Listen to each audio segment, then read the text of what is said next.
पञ्चमुखे हनुमते नमः। पञ्चवक्त्रं महाभीमं त्रिनेत्रं च महाबलं सिंहिका गर्भसम्भूतं हनुमन्तं नमाम्यहम्।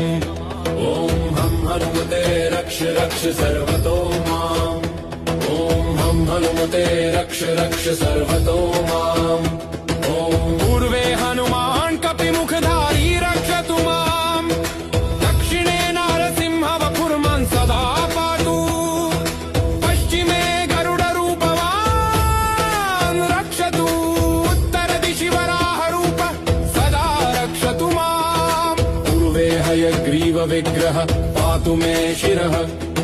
अधस्तात् ब्रह्मास्त्ररूप पातु पादयुग्मं सदा मम। अष्टदिशि रक्षतु पञ्चवक्त्रः स्वप्ने जागृति गच्छत।